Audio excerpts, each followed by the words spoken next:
All right, once again, my panel is back. We're going to get caught up on some of the other headlines making news this morning. It's another round of catching up, a.k.a. the index card segment. Here's an index card with a headline from the Burke Record. This is a New Jersey newspaper with a columnist who's noticing that Chris Christie, the governor of New Jersey, we were just talking about him tiptoeing around Bob Menendez's legal woes. Once a federal prosecutor, Christie is not piling on Senator Bob Menendez, who was indicted on 14 counts this week. Christie's, quote, "Everybody deserves the presumption of innocence. There's no reason for me or anybody else to get out ahead of themselves." Interesting situation Christie finds himself in on this one. He's right.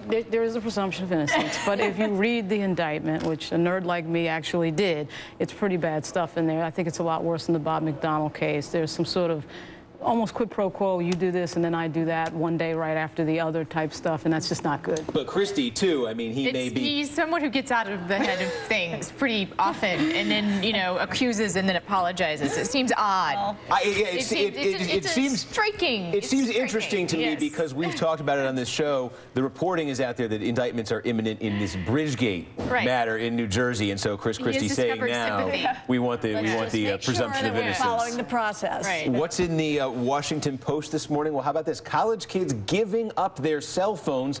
The incredible tale of the Maryland women's basketball team.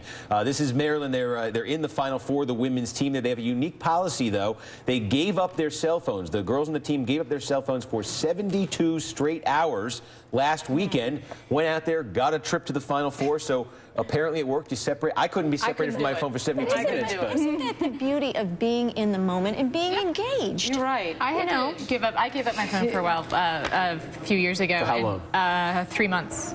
You gave up the cell phone for 3 months. I gave up. Well, I gave up Twitter and Facebook and emailing with a lot of people for about 3 months. And I have to say, like, it made a huge difference in my life. Yeah, I left DC. I went off and did some stuff. Like, kind of found DC myself. There. But you know what? It made a huge difference. I've never looked at it the same way again. I mean, ever since then, I have been able to sort of be able to put it away.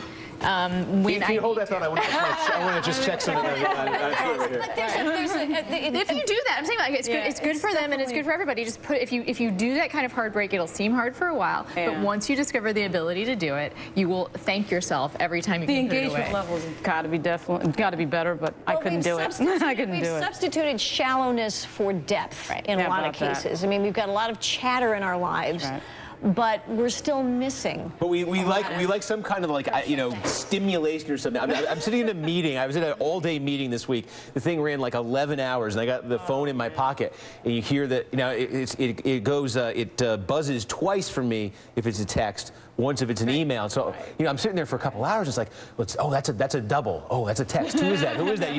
You just want to know. And then I end up, like, you know, I go to the bathroom and I check it, and it's nothing. I didn't miss anything, but I feel like I'm missing everything. Well, in addition to do that now. Yeah. Exactly. It's a tough habit to break. Here's the Associated Press this morning. Personal quirks at heart of 2016 prospects for Ohio's Kasich. This is saying that John Kasich, the governor of Ohio, who is eyeing a run for president, a late entry into the Republican race, that he has some of the same appeal as Chris Christie.